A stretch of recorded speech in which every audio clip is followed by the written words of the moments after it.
আসসালামু আলাইকুম রহমতুল্লাহি ওয়া বারাকাতুহু।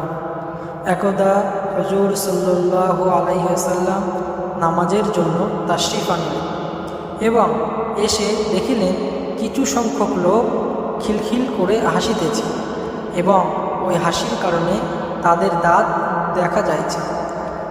অতএব হুজুর সাল্লাল্লাহু আলাইহি ওয়াসাল্লাম বলিলেন, তোমরা মৃত্যুকে অধিক পরিমাণে স্মরণ করো না।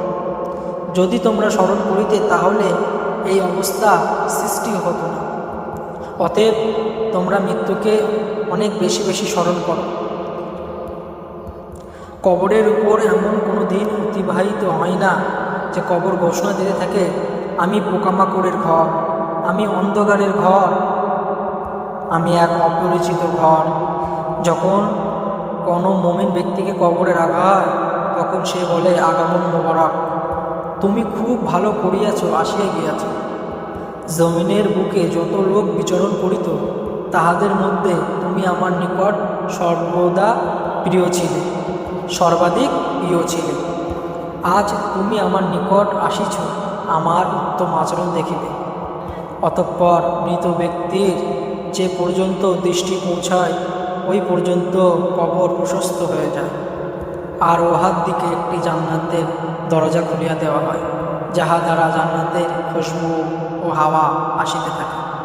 এবং কোনো বৎকারকে যখন কবরে রাখা হয় তখন বলে, তোর আগমন না মুবারক, তুই আসিয়া ভালো করিস নাই। জমিনের বুকে যত লোক চলাচল করিত তাহাদের মধ্য থেকে তোর প্রতি আমার বেশি ঘৃণা ছিল।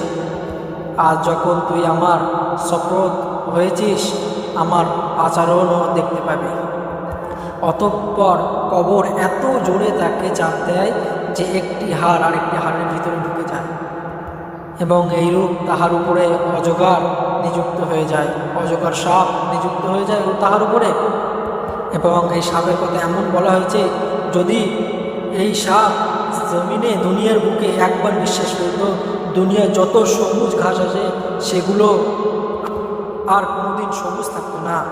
বলা হয়েছে সেই সাপের নখগুলো হবে লোহার আর চোখগুলো হবে জাহান্নামের আগুনের, এবং কিয়ামত পর্যন্ত তাকে দর্শন করতে থাকবে।